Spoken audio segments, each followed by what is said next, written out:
Você está no canal Eu Estudo a Lição com o pastor Samuel Cabilo. Muito obrigado por estar conosco e dedicar esses momentos para poder estudar um pouco mais da palavra de Deus e receber poder suficiente para enfrentar os desafios desse dia. Hoje é segunda-feira, dia 11 de outubro, e o tema que estudaremos na nossa lição da Escola Sabatina será Aliança e Israel. O texto que serve como base para o nosso estudo de hoje é Deuteronômio capítulo 9, verso 5, que diz assim: Você não está prestes a tomar posse da terra deles, porque é justo e íntegro. O Senhor seu Deus expulsará essas nações de diante de você, somente por causa da perversidade delas, e para cumprir o juramento que fez a seus antepassados, Abraão, Isaque e Jacó. Reconheça, portanto, que o Senhor seu Deus não lhe dá essa boa terra como propriedade porque você é justo, pois não é. Na verdade, você é um povo teimoso.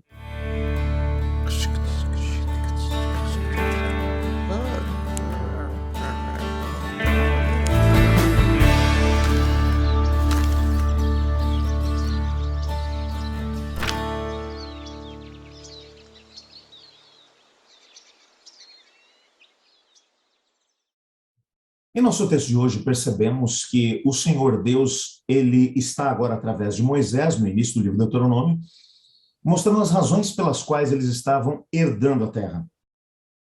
Antes ainda de poder falar sobre isso, vamos falar um pouquinho sobre a aliança de Deus com eles, com Israel. Bem, só para a gente poder relembrar aqui um pouquinho. Deus fez uma aliança com Abraão, Deus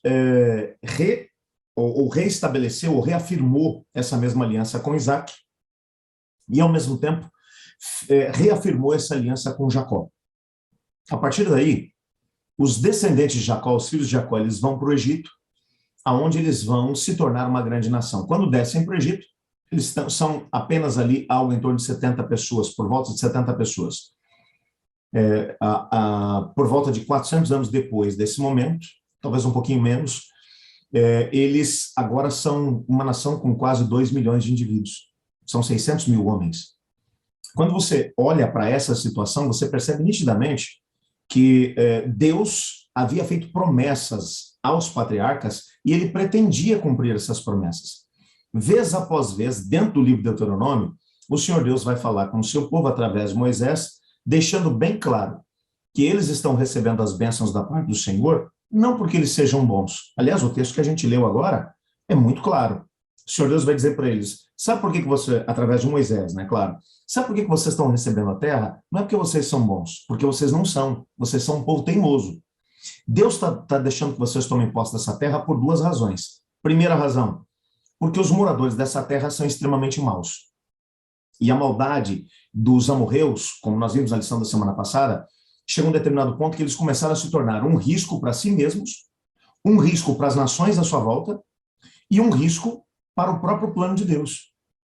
E então, o Senhor Deus antecipou o castigo eterno, ou a morte eterna para eles. Israel foi usado como instrumento para poder aplicar o castigo eterno sobre eles. Foi exatamente isso que aconteceu. A segunda razão pela qual o Senhor Deus estava dando essa terra, porque ele havia feito uma promessa a Abraão, Isaque e Jacó, aos patriarcas. Então, quando você olha para o que Deus fez, pensa comigo aqui, ó. Eles haviam passado cerca de 230 anos como escravos no Egito. 400 anos desde que Deus tinha feito a promessa para Abraão, lá em Gênesis capítulo 15. Quando Deus vai tirá-los com mão poderosa, com um braço forte, ele não faz isso porque eles são bons. Mas ele vai mencionar o porquê. Ele vai dizer que tirou-os do Egito porque ele havia feito essa promessa a Abraão, a Isaque e a Jacó. Quando a promessa foi feita lá atrás a Abraão, reafirmada a Isaque e reafirmada a Jacó, o Senhor Deus já estava antecipando a aliança que se estenderia aos descendentes deles, ou seja, a Israel. Portanto, a bênção que eles receberam da libertação do Egito foi uma bênção extraordinária por causa da graça de Deus. Não é porque eles mereciam. Aliás, a gente viu na lição da semana passada que eles não mereciam mesmo. Aliás, aquela geração que saiu do Egito acabou tendo que perecer pelo deserto, porque não eram nem sequer capazes de acreditar em Deus. Acreditar que as promessas de Deus poderiam se cumprir neles. Agora, lembra da história? Eles saem do Egito, eles atravessam o Mar Vermelho, em seco. Deus faz uma série de milagres por eles no meio do caminho. A água flui da rocha, recebem o maná do céu, a comida, o pão do céu que vem para eles todas as manhãs, antes mesmo deles acordarem. E eles só tinham que tomar posse deles. Tantas são as bênçãos que Deus oferece a eles e os leva até a Península do Sinai, até Horebe, no Monte de Deus. E quando eles chegam ali, o Senhor Deus, em Gênesis capítulo, aliás, em Êxodo capítulo 19, Deus se aproxima de Moisés e diz assim: Moisés, chegou a hora de reafirmar a minha aliança com os descendentes do Abraão, do Isaac e do Jacó, com o povo de Israel. Santifica o povo hoje e amanhã. No terceiro dia, eu virei sobre a montanha para fazer aliança com eles. E no terceiro dia, quando o Senhor Deus, ele se aproxima do monte, quando ele desce sobre o monte, uma nuvem densa e escura pousou sobre o monte. A montanha toda fumegava, tremia. Havia um som estridente, como de uma trombeta feita de chifre de carneiro. E do meio de todos aqueles elementos, Deus começa a falar. Qual é a primeira coisa que ele fala? Ele diz: eu sou o Senhor que te tirou da casa do Egito, da terra do Egito, da casa da servidão. Eu libertei vocês. Você percebe que a primeira coisa que Deus vai dizer é o seguinte: eu já salvei vocês. Eu os salvei. Vocês não foram tirados do Egito porque mereciam. Vocês não foram tirados do Egito porque eram bons. Vocês não foram tirados do Egito porque eram justos. Vocês foram tirados por causa da minha graça e da minha misericórdia. É isso que Deus está dizendo. Aí então, no versículo 2, nós vamos encontrar o momento em que o Senhor Deus vai dizer a eles: ok, agora que vocês estão salvos, então tem algumas coisas que eu queria que vocês fizessem como consequência dessa salvação que eu dei a vocês.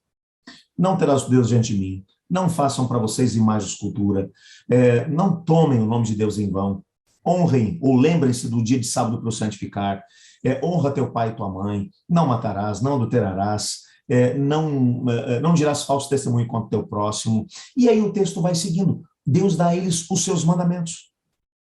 Aquele é o momento em que a aliança agora com eles, aliança essa que já havia sido feita com Abraão, reafirmada com Isaac, e também com Jacó, agora era feita com eles. Mas repare que, antes de Deus dar a eles a lei, Deus vai dizer a eles que já os tinha salvo. Isso tem que ficar bem claro para a gente. Por quê? Porque tem muita gente que, quando vai falar sobre a aliança de Deus com Israel, vai mencionar que a aliança era baseada na guarda dos mandamentos. Mas isso não é verdade. Os mandamentos, eles são dados depois que o processo de salvação já tinha acontecido. A graça de Deus já tinha sido colocada sobre eles. Os mandamentos agora são um desdobramento desse processo. Foi o que falamos ontem. A graça de Deus te cobre, a graça de Cristo te cobre. Uma vez que isso acontece, Deus, o Pai, te adota como filho, e então o Espírito Santo passa a viver dentro de você e escreve a lei de Deus no seu coração, porque é um processo de mudança que vai acontecer dentro de você. Você consegue compreender que a história de Israel no Antigo Testamento é exatamente igual à nossa. Só a diferença é que nós não fomos resgatados do Egito, nós fomos resgatados do pecado. Fomos resgatados da condenação, da morte. Mas o processo é o mesmo. Deus nos salva. É Cristo quem nos salva. Nos leva para o Pai nos adota como filhos. E então o Espírito de Deus passa a viver dentro de nós e escreve a sua lei no nosso coração. Portanto, para Israel, a lei não foi dada para poder salvá-los. A salvação já tinha acontecido. Deus deixa claro isso em Êxodo 20. Assim como para nós, a lei não é dada para poder nos salvar. A lei é dada para mostrar aonde Deus quer que nós venhamos a chegar. Dentro de um processo dirigido pelo Espírito Santo, em que somos transformados, momento a momento, na mesma imagem como pelo Senhor. É aquela imagem de Deus que foi colocada no ser humano, lá em Gênesis capítulo 1, versículo 26, quando o texto vai dizer assim: façamos o homem à nossa imagem conforme a nossa semelhança. Essa imagem que se deslustrou por causa do pecado. É a imagem que Deus quer restaurar em nós através do Espírito Santo de Deus. Portanto, o processo de salvação no Antigo Testamento é exatamente igual ao do Novo. O que é que muda? Não muda nada. O processo é exatamente o mesmo. Salvação é pela graça. Transformação, santificação, através do Espírito de Deus escrevendo a lei de Deus no nosso coração. Transformando-nos em imagem e semelhança de Deus. Para que precisamos saber da lei? Para a gente saber onde Deus quer que nós cheguemos. Sabemos o que o Espírito de Deus quer colocar em prática na nossa vida. É para isso. Por isso o apóstolo Paulo vai trabalhar a mesma ideia. Ele vai dizer, você, não é pela graça, não é pela guarda dos mandamentos que vocês são salvos. É pela graça que vocês são salvos. Isso não vem de vós, é dom de Deus. Não é por obras para que ninguém se glorie. Não era assim com Israel, não era assim com a igreja, não é assim conosco hoje. Nunca foi e nunca será. Vamos pedir a Deus para que Ele opere na nossa vida da mesma forma. Obrigado, Senhor, por tua graça maravilhosa. Foi tua graça que libertou teu povo do Egito. Foi tua graça que nos libertou do pecado. É teu Espírito que trabalha no coração humano para escrever os princípios da lei de Deus no coração. Foi assim com Israel e é assim conosco. Pedimos que essa seja a nossa realidade, pois é em nome de Jesus que oramos. Amém. Eu estudo a lição. E você?